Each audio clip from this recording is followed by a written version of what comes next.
우리가 에베소서를 통해서 우리는 교회를 배우고 있습니다. 교회가 무엇인지, 교회는 그리스도의 몸이다. 그리고 주님은 교회의 머리시다. 이제 우리가 에베소서 끝나고 이제 골로새서를 다루게 될 텐데, 배우게 될 텐데, 골로새서에서는 바로 그 주님께서 교회의 머리가 되시는 이 부분을 우리에게 자세히 말씀해 주고 계십니다.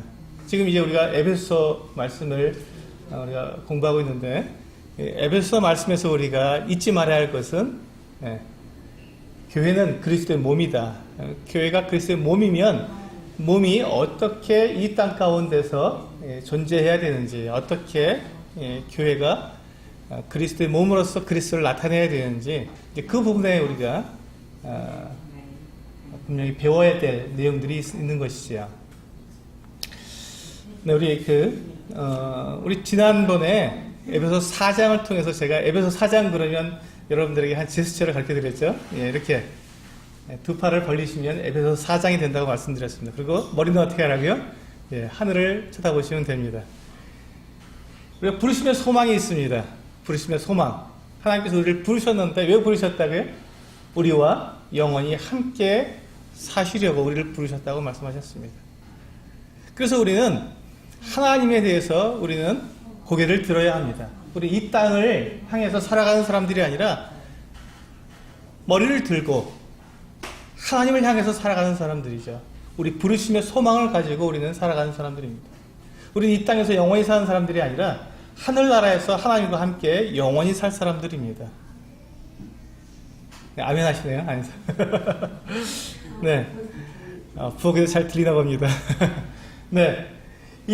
우리가 그 교회로 부르신 것은 이 땅에서 우리가 그냥 살다가 여기서 잘 먹고 잘 살다가 우리가 그냥 끝내라는 그와 같은 부르심이 아니라 우리의 영원한 소망이 하늘에 있기 때문에 우리를 부르셨다는 것입니다. 예수 그리스도께서는 하늘에서 아버지의 보좌 우편에 앉아 계십니다. 그래서 예수 그리스도께서 앉아 계신 그 아버지 하나님의 그 보좌 우편에 우리도 함께 앉게 해주시겠다고 약속해 주셨죠. 그리고 에베소서 1장에서 이미 우리는 함께 앉은 바 되었다고 영적으로 그렇게 우리에게 약속해 주셨습니다. 그러니까 우리의 소망은 이 땅에 있는 것이 아니라 하늘에 있습니다. 그래서 우리의 부르심의 소망은 하늘에 있는 것이며, 그래서 우리는 두 팔을 벌리고 고개는 하늘을 우러러 고개를 들어야 합니다. 그리고 두 팔은 뭐라고 말씀드렸습니까? 이제 교회가 그리스도의 몸이면 그리스도의 장성한 분량에 이르기까지 성장을 해야 되는데, 성장하기 위한 두 가지 우리가 해야 할 일이 있다고 했죠. 오른손은 무엇입니까? 교회 안에서 우리가 어떻게 해야 되는가? 그것은 주님께서 우리에게 은사를 주신 대로 은사를 가지고 교회를 섬기도록 그렇게 하셨습니다. 서로 가르치고 복음을 전하며 서로 세우는, 자기가 주님께서 우리에게 주신 그 은사를 따라서 교회를 섬김으로 우리는 성장해 가야 합니다. 주님의 그 장성한 분량에 이르기까지 우리는 성장해 가야 하는 것이죠. 영적으로 우리는 성장해 갑니다. 지식적으로 우리는 성장해 갑니다. 하나님 말씀이 무엇인지 우리는 이 은사를 통해서, 가르치는 자를 통해서 배우고 또 전도자를 통해서 복음에 대해서 우리가 열정을 가지게 되므로 우리 안에서 하나님을 사랑하고 그리스도를 사랑하고, 우리 방금 예배를 드린 것처럼 우리가 예배를 통해서 우리는 성장해 가는 것입니다. 교회 안에서 오른손을 가지고 해야 될 일이죠. 우리가 교회 안에서 서로 섬겨야 되는 것입니다. 그럼 왼손은 무엇입니까? 교회 밖에서 우리는 교회 바깥에 있는 사람들에게 우리는 선한 일을 통해서 그들에게 하나님이 얼마나 선하신 분이고 좋으신 분인지 우리는 나타내야 합니다. 우리는 우리끼리, 성도들끼리 교회 안에서만 서로 사랑하고 서로 우리끼리만 좋아하면 그것이 교회 바깥에 있는 사람들에게 어떠한 영향을 끼칠 수 있겠습니까? 많은 사람들이, 제가 이제 교회 바깥에서 만나는 많은 사람들이 하는 말이, 교회 다니는 사람들 지들끼리만 좋다 그래. 이게 무슨 말이죠? 교회 성도들끼리는 서로 주고받고 나누고 정말 간이고 쓰기고 다 빼줄 것처럼 이렇게 하는데, 왜 교회 바깥에 있는 사람들에게 그렇게 매몰차고 때로는 그들에게는 정말로 이렇게 뭐 하나도 안 속으려고 하는 것처럼 막 그냥 굉장히 야박하게 군다는 것이죠. 그리고 세상 사람들 하는 것처럼 똑같이 그렇게 따지고 또 살펴보고 계속 고집부리고, 그래서 교회 다니는 사람들이 오히려 더 얄밉다고 얘기하는 것들을 보게 됩니다. 왜 그렇습니까? 우리가 왼손의 기능을 하지 못하기 때문에 그렇습니다. 주님께서 우리에게 보여주신 것은 그렇게 하지 않으셨지 않습니까? 5,000명을 먹이셨습니다. 주님은.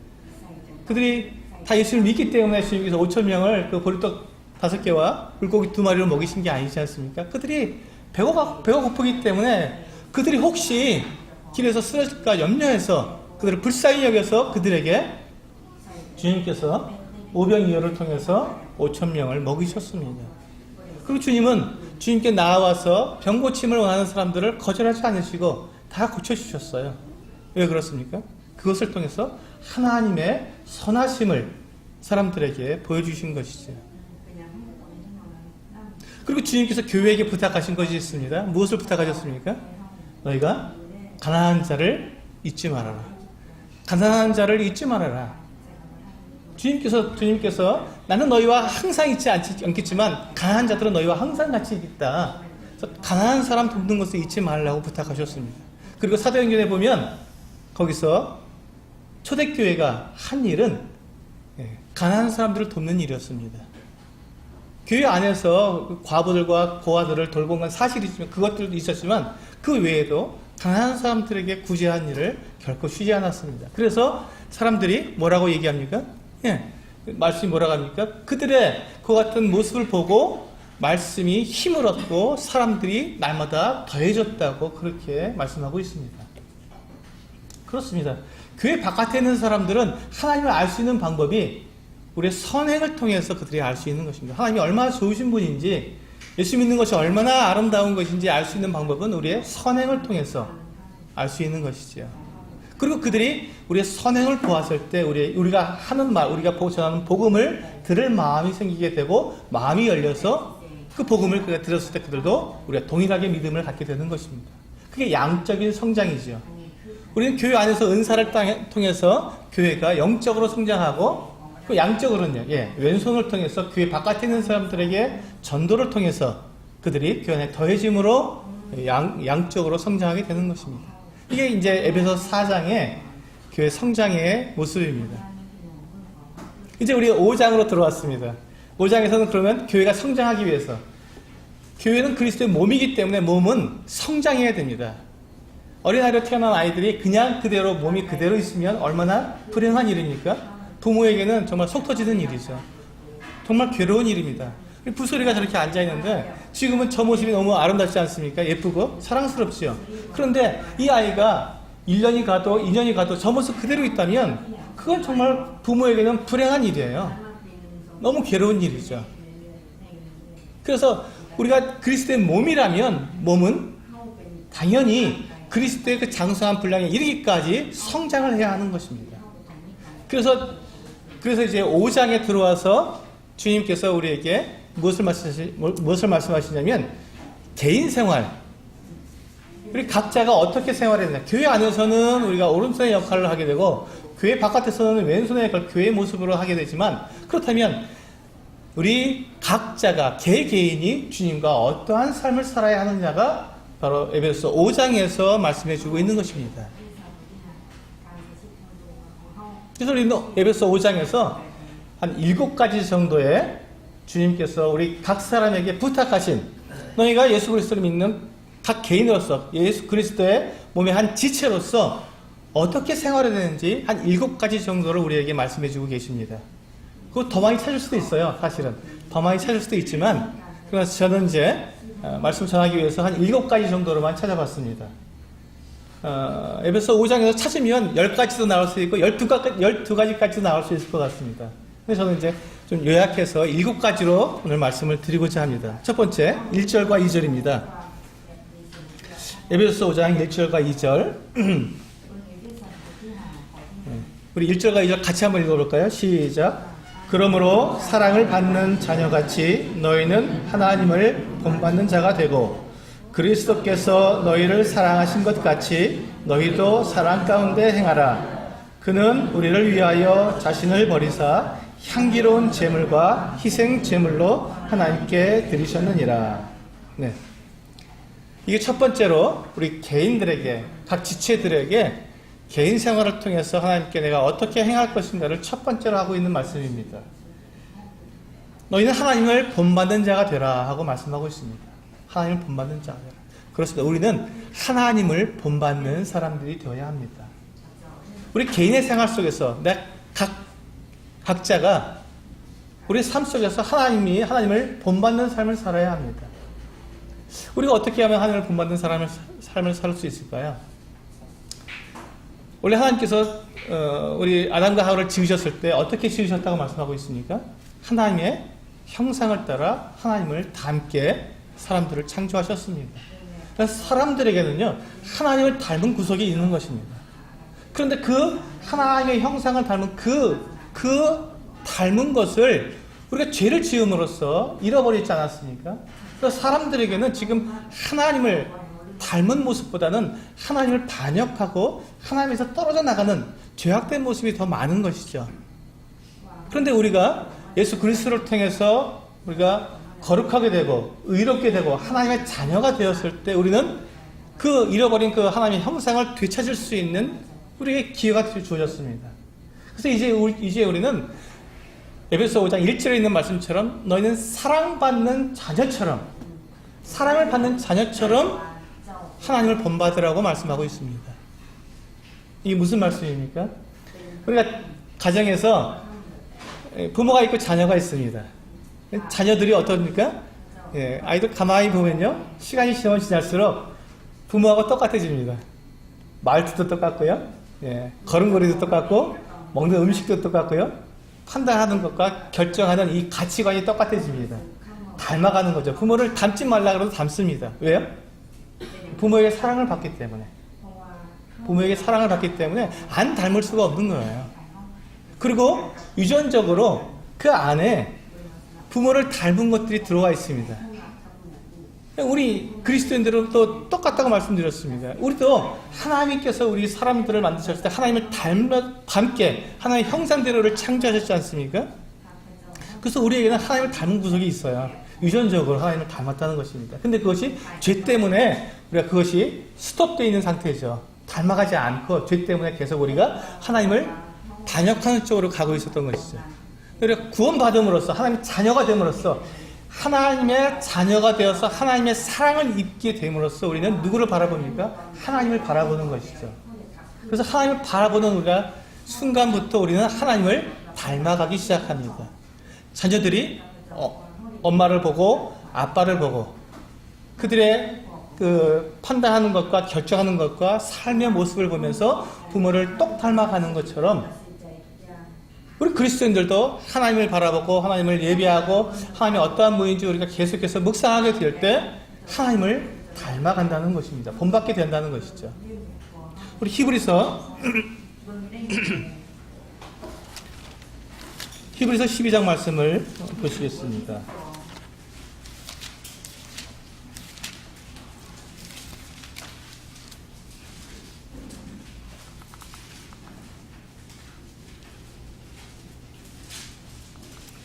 히브리서 12장 2절 말씀입니다.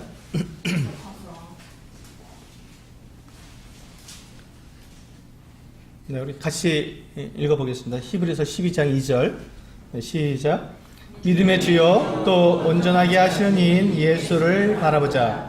그는 주 앞에 있는 기쁨을 위하여 십자가를 참으사 부끄러움을 개의치 아니하시더니 하나님 보좌 우편에 앉으셨느니라.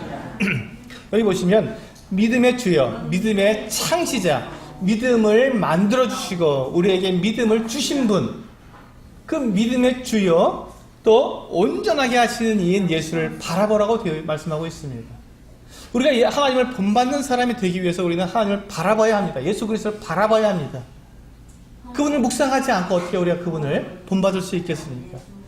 자녀들이 집에서 엄마 아빠가 하는 행동을 보지 않고 어떻게 엄마 아빠를 닮아갈 수 있겠습니까? 예, 우리가 그리스도 안에서, 우리가 하나님 안에서도 동일합니다. 우리가 하나님의 사랑을 받는 자녀처럼 하나님을 본받으라고 우리에게 분명하게 말씀하고 있는 것입니다. 그럼 우리가 하나님의 사랑을 받고 있는 사람들이 맞습니까? 우리는 하나님의 사랑을 받고 있는 사람들이 맞습니까? 네, 우리 한번 확인해 보겠습니다. 우리 예레미야서 한번 볼까요? 네. 예레미야서 31장 말씀을 보시겠습니다.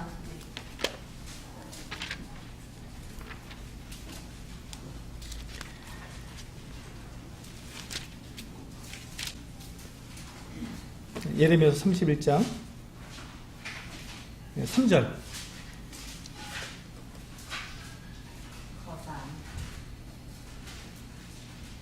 예레미야서 31장 3절. 네, 또 한 목소리로 같이 읽겠습니다. 시작. 옛적에 여호와께서 나에게 나타나사 내가 영원한 사랑으로 너를 사랑하기에 인자함으로 너를 이끌었다 하였노라. 여기 보시면 하나님께서 우리를 사랑하시는데 그 사랑은 그냥 일반적인 사랑이 아니라 영원한 사랑이라고 말씀하고 있습니다. 영원한 사랑이라고. 처음부터 사랑하셨고 마지막까지. 근데 이 마지막이 어떤 마지막입니까? 영원한 마지막입니다. 끝이 없는 것입니다. 영혼은 끝이 없는 것을 말하지 않습니까? 하나님께서 우리를 창조하셨을 그때부터 끝이 없는 마지막까지 하나님 우리를 영원히 사랑하십니다. 그 사랑은 변함이 없습니다. 하나님께서 변하지 않기 때문에 그 사랑은 변하지 않습니다. 그 영원한 사랑으로 우리를 사랑하고 계십니다. 그 영원한 사랑. 근데 그 영원한 사랑이 어떻게 나타났습니까? 그것은 우리 신약에 들어서 볼 수가 있죠. 구약에서 하나님께서는 그렇게 우리에게 약속해 주셨습니다. 내가 너희를 사랑하는데 그 사랑은 영원한 사랑이다. 결코 변함이 없는 영원한 사랑이다. 그 사랑을 내가 너에게 분명히 들여대시고 너희로 알게 하겠다고 약속해 주셨습니다. 그리고 그것을 신약에 와서 하나님께서 그것을 우리에게 분명히 나타내 주셨습니다. 우리 로마서 5장을 말씀 보겠습니다.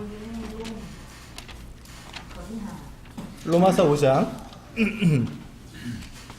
8절입니다.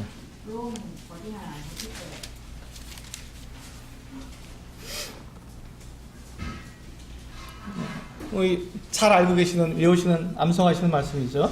로마서 5장 8절. 네. 같이 읽겠습니다. 시작.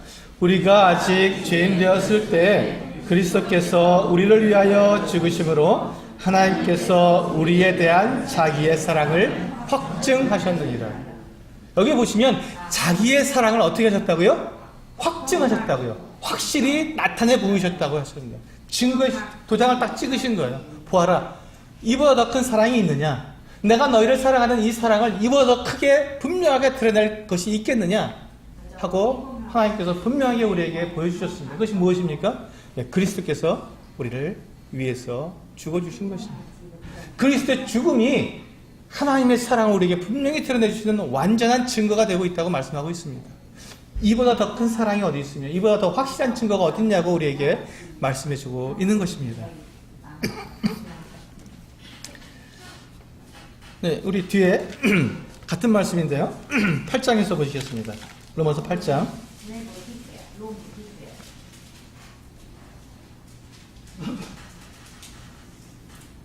35절부터 로마서 8장 35절부터 39절까지 제가 빨리 읽어드리겠습니다. 누가 우리를 그리스도의 사랑에서 끊으리요? 환난이나 곤고나 박해나 기근이나 적신이나 위험이나 칼이랴? 기록된 바 우리가 종일 주를 위하여 죽임을 당하게 되며 도살당할 양같이 여김을 받았나이다 함과 같으니라. 그러나 이 모든 일에 우리를 사랑하시는 이로 말미암아 우리가 넉넉히 이기느니라. 내가 확신하노니 사망이나 생명이나 천사들이나 권세자들이나 현재일이나 장래일이나 능력이나 높음이나 깊음이나 다른 어떤 피조물이라도 우리를 우리 주 그리스도 예수 안에 있는 하나님의 사랑에서 끊을 수 없으리라. 하나님의 사랑에서 우리를 끊을 수 없다고 분명히 약속해 주셨습니다. 하나님께서 사랑하시는 이 영원한 사랑, 그 완전한 사랑은 결코 그 무엇으로도 끊을 수가 없다고 약속해 주셨습니다. 그 영원한 사랑이 예수 그리스도의 죽음으로 나타났기 때문에 그 사랑에서 끊을 것이 아무것도 없다고 분명히 우리에게 선언해 주신 것입니다. 똑같은 내용인데요. 우리 요한 1서로 가서 한번 보시겠습니다. 요한 1서.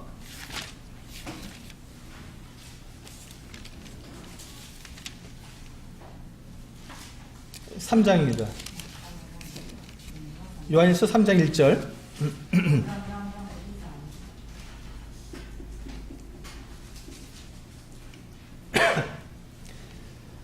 네, 3장 1절 같은 한 목소리 읽겠습니다. 시작. 보라, 아버지께서 어떠한 사랑을 우리에게 베푸사 하나님의 자녀라 일컬음을 받게 하셨는가. 우리가 그러하도다. 그러므로 세상이 우리를 알지 못함은 그를 알지 못함이라. 여기 보시면 하나님께서 어떠한 사랑을 우리에게 베푸사 하나님의 자녀라 일컬음을 받게 하셨냐. 우리를 하나님의 자녀로 우리를 받아주실 때 어떠한 사랑을 통해서 그렇게 하셨냐고 우리에게 묻고 있습니다. 기억하라고, 상기하라고 우리에게 도전하고 있는 것입니다.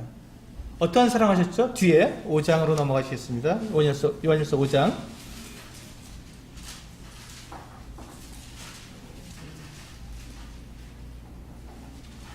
4장 보시겠어요? 4장 9절입니다.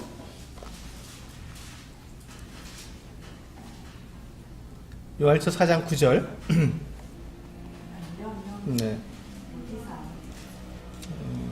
우리 10절까지 같이 읽어보실게요. 9절과 10절 같이 읽겠습니다. 시작.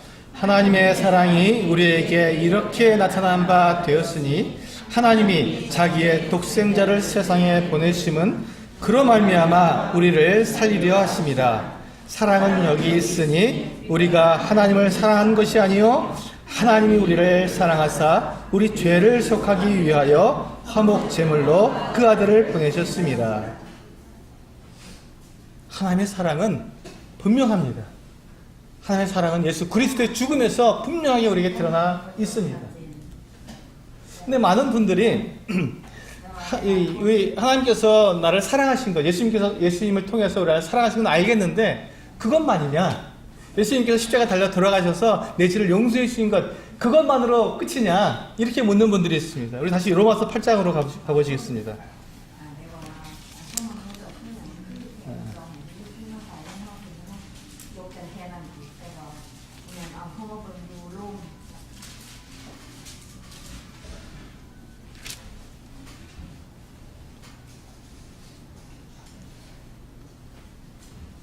로마서 8장 32절을 같이 한번 읽어보시겠습니다. 시작. 자기 아들을 아끼지 아니하시고 우리 모든 사람을 위하여 내주신 이가 어찌 그 아들과 함께 모든 것을 우리에게 주시지 아니하겠느냐. 여기에 해답이 있습니다. 하나님의 사랑은 예수 그리스도를 자기 아들을 우리에게 내어주셨기 때문에 그보다 아낄 것이 아무것도 없다고 말씀하시는 것입니다. 아들까지 내어주셨는데 아낄 것이 무엇이 있겠느냐. 우리를 사랑함으로 우리에게 주지 않을 것이 무엇이 있겠느냐. 우리가 가장 좋은 것을 주시지 않겠느냐. 하나님은 선하신 분이라고 제가 말씀드렸지 않습니까? 하나님은 선하신 분이라는 말이 무슨 뜻입니까? 우리의 가장 좋은 것을 주시는 분이라는 뜻입니다. 하나님이 선하시다는 것은 우리에게 주시는데 주시는 모든 것들이 다 좋은 것들, 우리에게 가장 알맞은 것들을 주신다는 뜻이라고 말씀을 드렸습니다. 그렇습니다. 그래서 하나님께서 우리에게 아들을 내어주셨고 우리에게 가장 좋은 것을 주셨는데 그것과 함께 우리에게 주시는 모든 것들이 다 선하고 아름답고 좋은 것들이라는 것이죠. 그것이 바로 하나님께서 우리를 사랑하시는 분명한 사랑의 모습들입니다. 그래서 하나님께서 우리를 그렇게 사랑하셨는데 그 사랑을 받는 우리가 하나님의 자녀라면 어떻게 하라고요?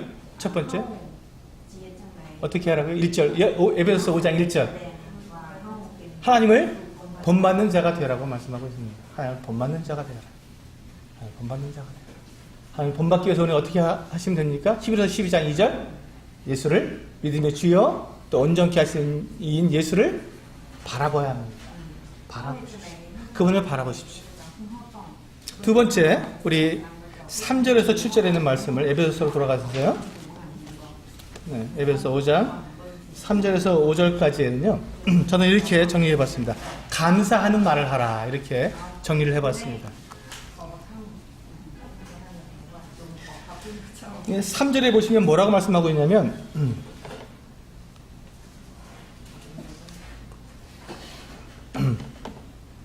3절에 보시면요. 음행과 온갖 더러운 것과 탐욕은 너희 중에서 그 이름조차도 부르지 말라. 이는 성도에게 마땅한 바니라. 그리고 4절에서 누추함과 어리석은 말이나 희롱의 말이 마땅치 아니하니 오히려 감사하는 말을 하라. 예, 우리는 감사하는 말을 해야 합니다. 여러분, 말에는 힘이 있습니다. 말에는 능력이 있습니다. 하나님께서 이 온 우주를 창조하실 때 말씀으로 창조하셨습니다. 말씀으로 창조하셨습니다. 그리고 우리가 요한복음 1장 1절 다 암송하시지 않습니까? 요한복음 1장 1절 태초에 말씀이 계시니라. 이 말씀이 누구라고요? 하나님이시라고요. 하나님의 말이 하나님 본체라고 말씀하고 있는 것입니다. 말에는 능력이 있을 뿐만 아니라 그 말이 그 사람이라는 것이에요. 우리가 하는 말이 그 사람이라는 것입니다. 그 사람이 누군지를 드러내준다는 것이죠. 그런데 3절에서 보면 음행에 관한 말, 이름조차 부르지 말라. 입에 담지도 말라는 것입니다. 음행에 관한 것들, 또 온갖 더러운 것들, 욕설이나 이런 것들 아닙니까? 탐욕, 욕심내는 것들, 저거 갖고 싶은데 이런 것들을 행하지 말라는 것이 아니라요. 오늘 말씀에서는 그리스도인들에게는 그것을 행하지 않을 뿐만 아니라 그런 것조차를 입에 담지 말라고 하는 것입니다. 그리고 오히려 어떻게 하라고요? 감사하는 말을 하라는 것입니다. 감사하는 말을. 우리의 삶 속에서 감사가 넘치게 하라는 것입니다. 우리가 감사할 조건은 우리의 삶을 열어보면 너무나도 많습니다. 사실은 우리가 감사할 게 너무나도 많은데 우리는 자꾸 비교하기 때문에 감사보다는 불평을 하게 됩니다. 비교하기 때문에. 우리가 비교하지만 않으면 우리는 감사할 게 넘칩니다, 사실.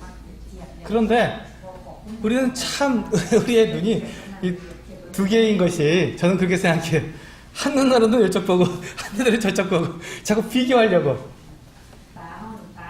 아니, 원래 그렇지 않은데 자꾸 비교하는 것 같아요. 이 사람은 어떻게 사나, 저 사람은 뭘 먹나, 뭘 입고 다니나. 그게 중요하지 않지 않습니까? 하나님이 나에게 무엇을 베풀어 주셨냐가 중요하지 않습니까? 하나님이 베풀어 주신 걸 생각해 보세요. 하나님이 우리에게 먹고 입고 누리게 하신 모든 것들 생각해 보세요.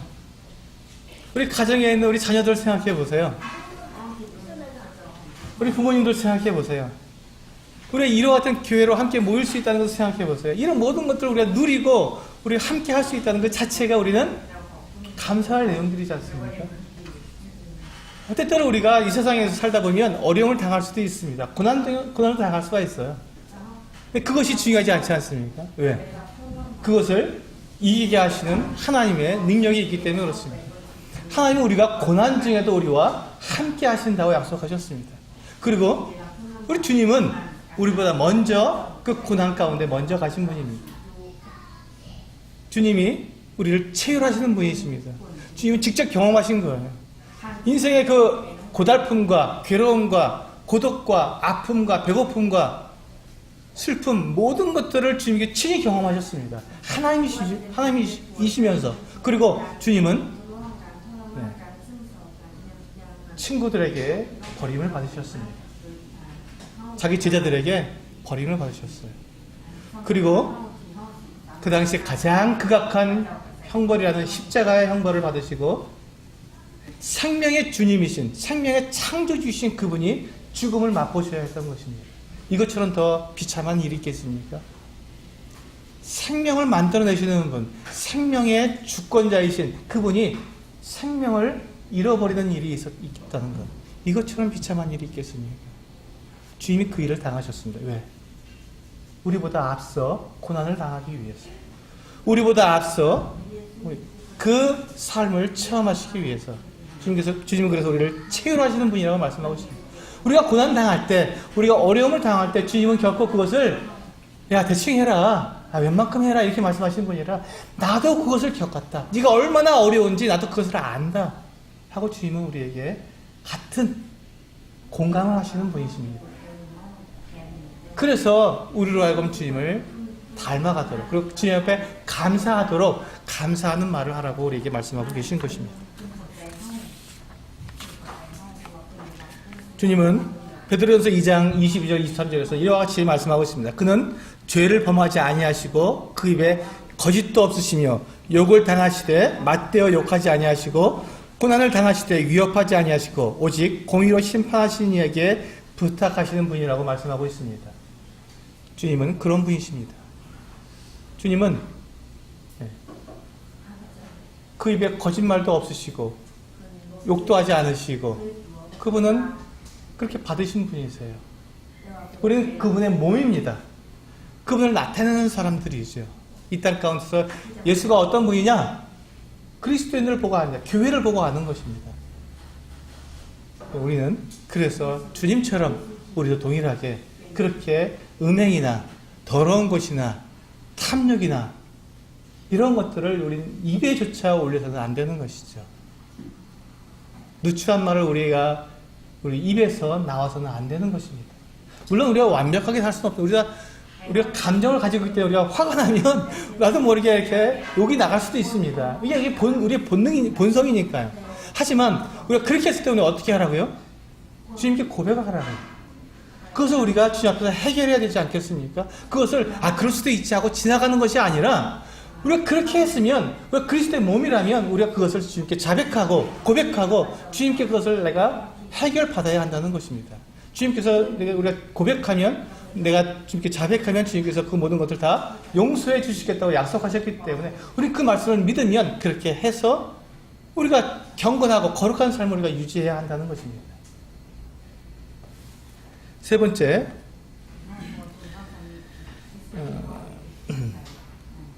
8절부터 보시면요. 너희가 전에는 어둠이더니 이제는 주 안에서 빛이라. 빛의 자녀들처럼 행하라 하고 말씀하고 있습니다. 세 번째가 빛의 자녀들처럼 행하라 하고 말씀하고 있습니다. 여러분, 빛의 역할은 무엇입니까? 빛이 하는 일은 뭐죠? 네, 밝혀주는 거죠. 네, 밝혀주는 겁니다. 빛이 없을 때는 어두움이 있습니다. 빛이 없다면 어둠이잖아요. 캄캄합니다. 어둡다는 것은 무엇입니까? 네, 혼란스럽습니다. 모든 게 다 혼돈은 되고 질서가 없지요. 분간이 안 됩니다. 무엇이 옳고 무엇이 그른지 분간할 수 없는 것이 어둠입니다. 섞여 있습니다. 뒤죽박죽입니다. 질서도 없고요. 그런데 거기에 빛이 들어오면 어떻게 됩니까? 예, 모든 것이 다 드러납니다.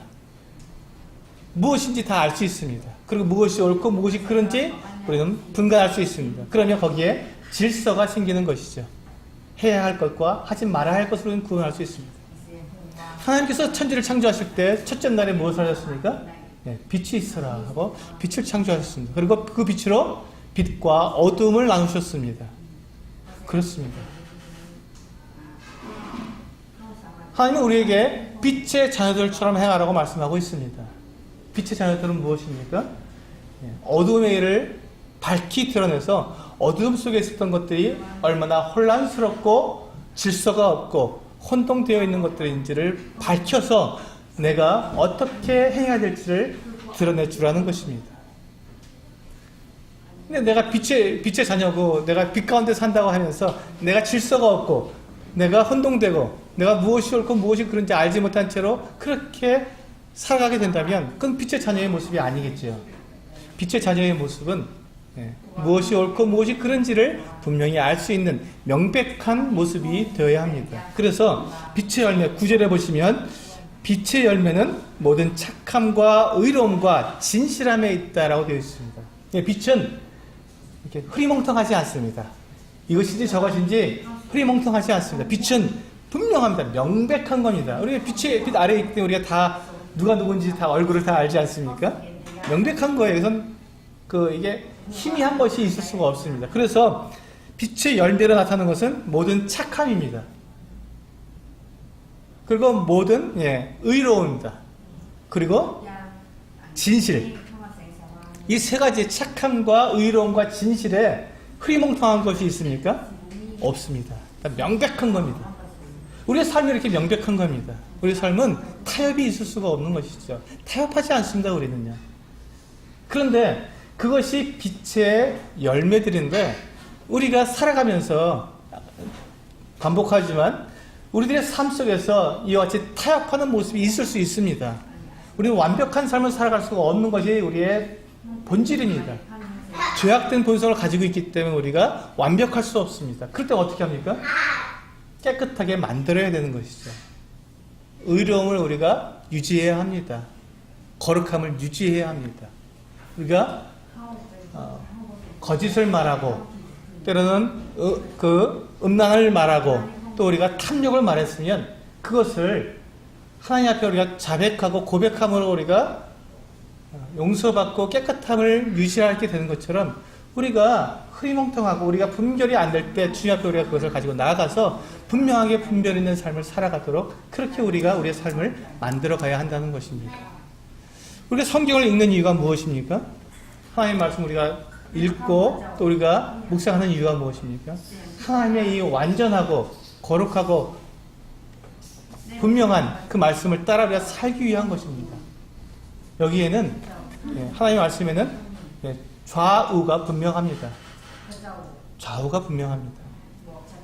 우리가 좌우가 분명하지 않고 좌우를 분별하지 못하는 것은 사람일 뿐이지 하나님은 분명하십니다. 그래서 우리가 하나님 말씀을 읽고 그분의 기준을 알고 그분의 선함을 쫓아서 우리가 살아가는 것이죠. 그게 빛의 열매입니다. 그래서 빛의 열매는 모든 착함과 의로움과 진실함에 있는 것입니다. 네 번째로 우리는 주를 기쁘시게 할 것이 무엇인지 시험해 보라고 말씀하고 있습니다. 10절에 보시면 그와 같이 말씀하고 있죠.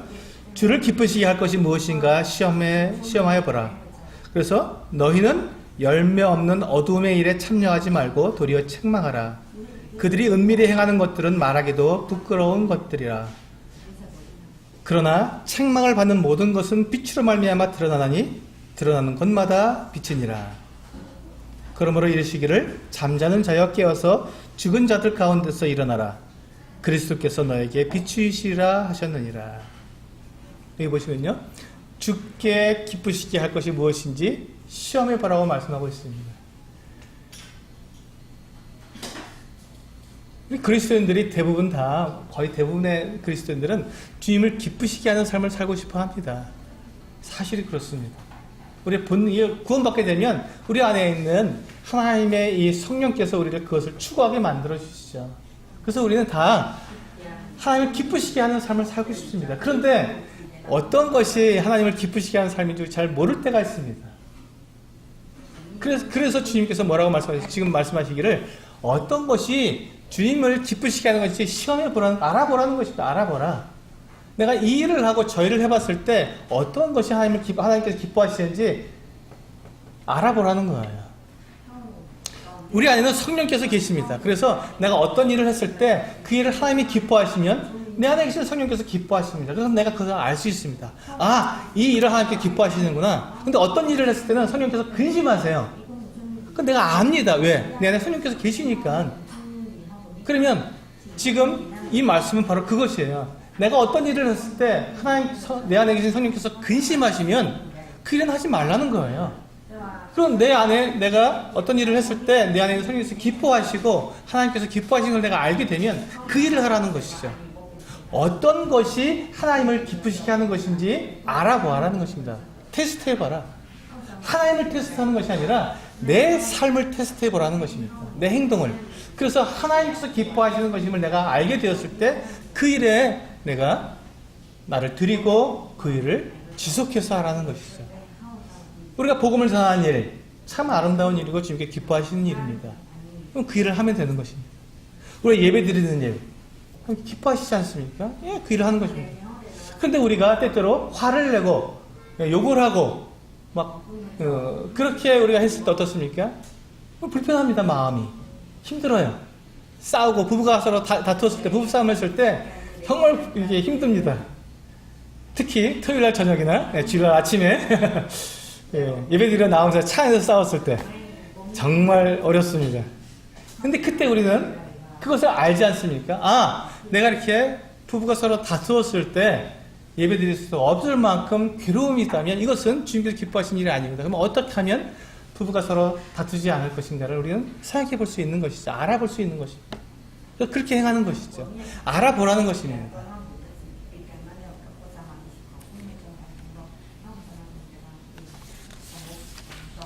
우리가 우리 안에 성령께서 계시는데 우리가 성령께서 근심하는 일을 계속해서 하게 되면 어떻게 됩니까? 성령께서 소멸되신다고 되어 있습니다. 여기서 소멸이라는 것은 완전히 사라져 버린다, 없어져 버린다는 뜻이 아니라 위축되신다. 한쪽 구석으로 몰린다. 더 이상 내 안에서 활동하지 못하신다라는 뜻입니다. 그러니까 성령께서 하나님의 영이신, 하나님의 영에 우리가 인도함을 받는 사람들인데 하나님의 성령께서 한쪽으로 위축돼서 한쪽으로 구석에 몰려 계시면 그분이 나를 주장할 수 없고 내 욕심과 내 육체가 나를 이끌어가기 때문에 내가 온전한 삶을, 그리스도의 삶을 살아갈 수가 없게 되는 것이죠. 그래서 성령께서 근심하는 일을 반복적으로 하게 되었을 때 성령께서 근심하시게 되고 성령께서 위축돼서 소멸되시는 것입니다. 성령을 소멸치 말라고 말씀하고 있지 않습니까? 그 말씀입니다. 성령께서 나에게 경고하시면 그것은 하나님께 기뻐하신 일이 아니야 라고 경고하시면 우리는 그것을 그만두어야 합니다. 그리고 하나님께서 기뻐하신 일을 우리가 알게 되었을 때 그 일을 우리는 추구해야 하는 것이죠. 그때 성령께서 우리 안에서 역사하시게 되는 것입니다. 다섯 번째로 15절부터 보시면요. 그런즉 너희가 어떻게 행할지를 자세히 주의하여 지혜 없는 자같이 하지 말고 오직 지혜 있는 자같이 하여 16절입니다. 세월을 아끼라 때가 악하니라. 그렇습니다. 우리는 세월을 아껴야 합니다. 때가 악하기 때문에 우리는 세월을 아껴야 합니다. 다섯 번째로 우리 개인 생활에서 우리 교회가 성장하기 위해서 우리 개인 각자가 해야 될 일은 세월을 아끼는 일입니다. 때가 악하기 때문에.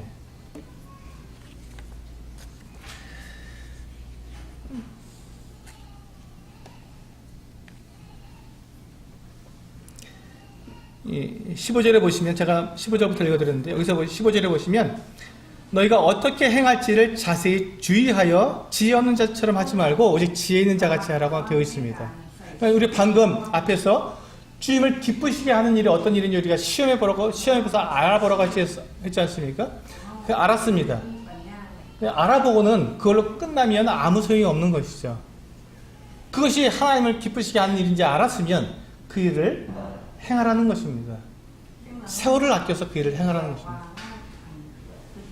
그것이 지혜 있는 삶의 모습입니다. 17절에 보시면 그러므로 어리석은 자가 되지 말고 오직 주의 뜻이 무엇인가 이해하라. 우리가 주님의 뜻을 알지 못하면 우리가 행할 수 없습니다. 그래서 우리는 주님의 뜻을 무엇인지 알 수 있도록 그렇게 행해야 합니다. 참 놀라운 것은요, 주님께서 우리에게 늘 이렇게 말씀을 통해서 우리가 주님의 뜻을 알 수 있도록 기회를 주십니다. 지금 이 시간을 통해서도 우리가 어떻게 하면 이 교회가 성장하는지, 하나님께서 기뻐하시는 것인지를 우리가 지금 배우고 있지 않습니까? 기회를 주시는 것입니다. 그런데 어리석은 사람들은 이와 같은 말씀을 듣고 하나님의 뜻이 무엇인지 알면서도 그것에 따라서 행하지 않고 자기 뜻대로 그냥 살아가는 사람들이 어리석은 사람들이라는 것입니다. 우리 창세기에 보면 아주 어리석은 사람의 대표가 한 사람이 있는데요. 롯의 사위들입니다. 롯이 선사들에게 이제 경고를 받습니다. 이 소돔성이 이제 곧 하늘에서 하나님께서 심판하셔서 다 멸망할 것이다. 너는 너희에 속한 자들을 데리고 다 소돔성 바깥으로 나와라. 그때 이 롯이 그 자기 두 딸과 정혼한 약혼자 두 사위에게 가서 이야기를 했습니다. 천사들이 한 말을 그들에게 해줬을 때 롯의 두 사위는 뭐라고 얘기했습니까? 어떻게 반응을 했습니까? 네, 농담으로 얘기했더라. 농담으로 얘기했더라. 진리를 듣고 하나님의 뜻을 알 수 있는 그 기회를 그들에게 제공해 주었지만 그들은 농담으로 여겼어요. 그냥 지나쳐 버렸던 것입니다. 하나님의 말씀을 우리가 알고 하나님의 뜻을 우리가 아는 그 같은 기회가 주어졌음에도 불구하고 그렇겠지. 그렇게 사는 거겠지. 나하고는 별 관계 없겠지 라고 생각하는 그 순간 그것은 롯의 사위들처럼 그들이 거기에서 그 소돔성과 함께 멸망하게 되는 정말 어리석은 모습이 되는 것이죠. 어리석은 사람은 하나님의 뜻이 무엇인지 분명하게 우리에게 드러나 주었을 때 그것을 농담으로 여기는 사람입니다. 지키지 않아도 되는 것처럼 여기는 사람들입니다. 우리 개개인이 주님의 뜻을 알 수 있도록 그것을 내가 하는 일을 시험해보고 그것을 알게 되었을 때 우리는 그것을 아는 것으로 그치지 않고 행해야 한다는 것입니다. 그것이 지혜로운 사람이고 그것이 우리가 그리스도의 몸으로서 우리가 성장하게 되는 그 같은 모습입니다.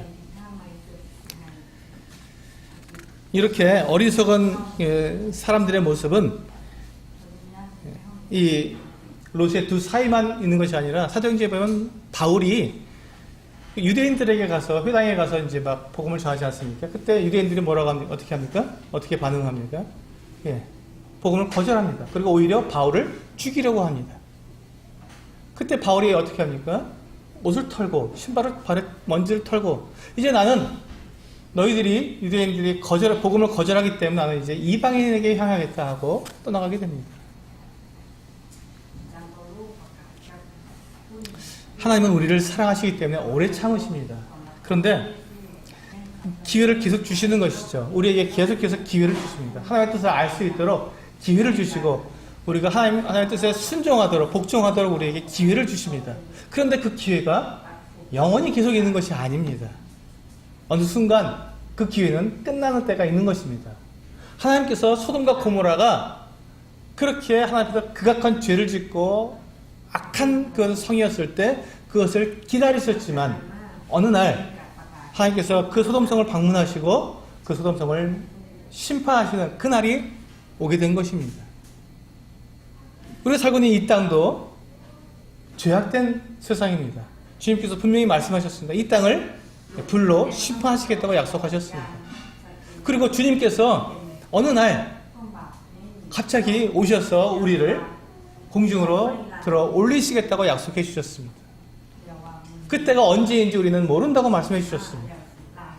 아들도 모른다고 말씀해 주셨어요. 천사들도 모르고 아들도 모른다고 오직 아버지만 아신다고 하셨습니다. 그날이 언제인지 우리는 모릅니다. 근데 그날은 반드시 오게 된다는 것이죠. 우리가 하나님의 뜻을 알고 그것을 행할 수 있는 그 기회가 영원히 있는 것이 아닙니다. 그것은 끝날 때가 있는 것이죠. 그것이 언제인지 우리는 모릅니다. 오늘일 수도 있고 내일일 수도 있고 우리는 다만 오늘을 살아갈 뿐입니다. 우리는 오늘 나에게 주어진 그 기회를 가지고 살아갈 뿐입니다.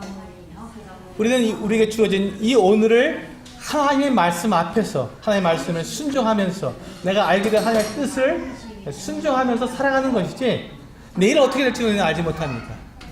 그래서 우리는 주님께서 말씀하셨지 않습니까? 내일 일은 내일이 염려하게 하라. 내일은 내일에게 맡겨놓고 우리는 오늘을 살아가는 사람들입니다. 우리는 오늘 우리가 어떻게 하면 하나님의 뜻에 따라 살아갈 수 있는지 우리는 고민하고 우리는 그 일에 우리 추구해야 하는 사람들입니다. 그래서 우리는 세월을 아껴야 합니다. 오늘이라는 이 시간을 우리는 아껴서 우리에게 주어진 이 하나님의 뜻을 준행해야 하는 사람들이라는 것입니다. 정말 때가 악합니다. 여섯 번째로 성령으로 충만함을 받으라고 말씀하고 있습니다. 18절에 나오죠. 술 취하지 말라. 이는 방탕한 것이니 오직 성령으로 충만함을 받으라. 오늘 우리 방문하신 우리 형제님 두 자녀가 우리 자매는 시찬 자매고요. 둘째는 감찬 형제인데 시와 찬미 그리고 감사와 찬미라고 설명해 주셨어요. 근데 이게 지금 여기 나와 있는 거예요. 여기 보시면요. 에베소 5장 19절 한번 읽어볼까요? 우리 시찬 자매와 감찬 형제가 그 이름이 여기 있더라고요. 보니까. 네, 우리 19절 같이 한번 읽어보겠습니다. 시작. 시와 찬송과 신령한 노래들로 서로 화답하며 너희의 마음으로 주께 노래하며 찬송하며 20절 범사의 우리 주 예수 그리스도의 이름으로 항상 아버지 하나님께 감사하며. 이게 성령에 충만한 사람의 모습입니다. 그 성령에 충만한 사람은 막 뭐 이상한 일을 이렇게 막 신비한 일을 행하는 사람들이 아니고요. 성령에 충만함을 입은 사람들은 시와 찬미와 신령한 노래들을 하는 사람들입니다. 경건한 노래를 찬양을 하나님 앞에 이 시편으로 하나님께 노래하고 시편으로 하나님께 감사하는 사람들이라는 것입니다. 그게 이 성령에 충만한 사람들의 모습입니다. 이렇게 성령에 충만한 사람의 이 모습, 시와 찬미와 감사하는 모습이 넘치는 이와 같은 삶을 살기 위해서는 어떻게 해야 합니까? 어떻게 하면 성령으로 충만할 수 있습니까? 우리 골로새서에서 그 말씀을 우리에게 가르쳐주고 있습니다. 우리 골로새서 뒤에 보시면 빌립보서, 골로새서 3장에서 말씀하고 있죠.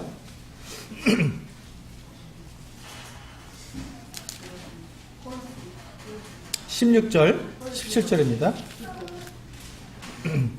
골로새서 3장 16절과 17절. 네, 이것도 같이 한번 읽어보겠습니다. 시작.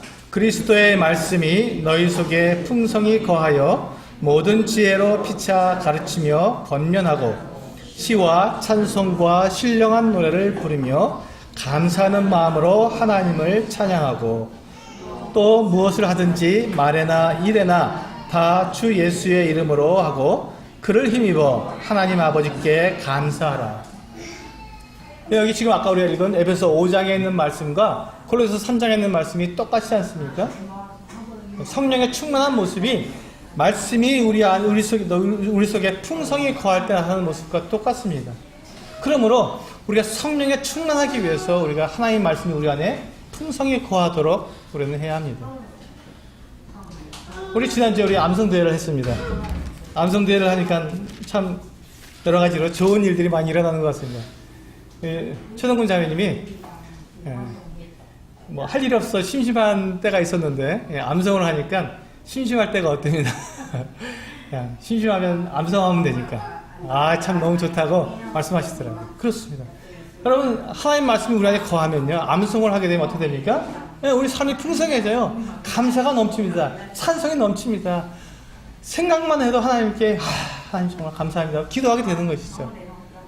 옆집 사람이 조금 나에게 이렇게 내 속을 긁어도 괜찮아 하고 우리 사랑으로 대할 수 있게 된다는 것입니다. 이게 바로 성령에 충만한 사람의 모습이 되는 것입니다. 성령 충만, 하나님의 말씀으로 우리는 성령으로 충만하게 되는 것입니다. 성령 충만하기 위해서 우리가 특별한 일을 행하는 것이 아니라 하나님 말씀을 묵상하고 이해하고 그 안에서 우리가 풍성히 거하게 될 때 우리는 성령으로 충만하게 되어 하나님을 찬양할 수 있게 될 것입니다. 네, 우리 7번째로 마지막 부분입니다. 이 부분은 22절부터 나와 있는 33절까지 22절에서 33절까지인데요. 우리 개인 생활에서 가장 중요한 부분입니다. 가장 힘든 부분이고요. 왜냐하면 이것은 부부 생활이기 때문에 그렇습니다. 지금까지는 우리 개인 생활 중에 내가 내 스스로 하는 일입니다. 그런데 결혼한 한 부부가 이제 남편과 아내가 한 몸을 이루어서 하나가 돼서 한 몸으로 주님께 섬기하기 때문에 이 부부가 한 몸이 돼서 어떻게 섬길 것인가를 말씀해 주고 있습니다. 이것이 개인 생활입니다. 참 놀라운 것은 주님께서 우리에게 이 말씀하실 때 개인 생활의 영역에다가 부부 생활을 같이 붙여주셨다는 것입니다.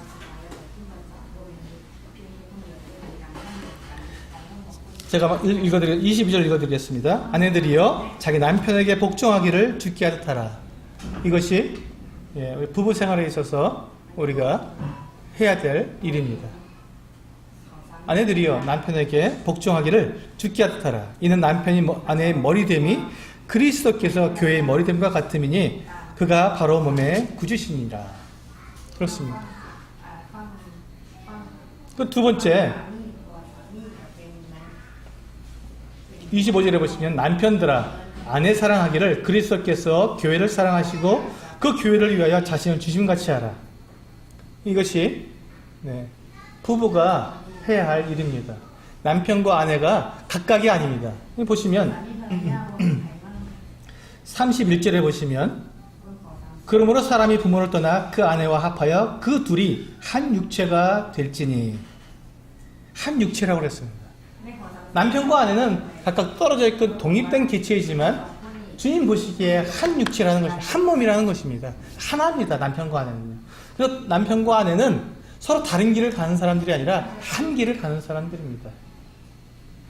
그래서 우리가 제가 부부에 대해서 얘기할 때 부부는 서로 마주 보는 사람이 아니라 함께 한 방향을 보는 사람이다 이렇게 말을 합니다. 한 방향을 보고 가는 사람이다. 한 방향 어디입니까? 네, 우리는 눈을 들어 하늘을 바라보고 하나님을 향해서 가고 있지 않습니까? 그래서 믿는 부부는 남편이나 아내가 함께 하나님을 바라보고 어떻게 하면 하나님께 나아갈 수 있는지 서로가 서로의 어깨동무를 하고 함께 이끌어가는 것입니다.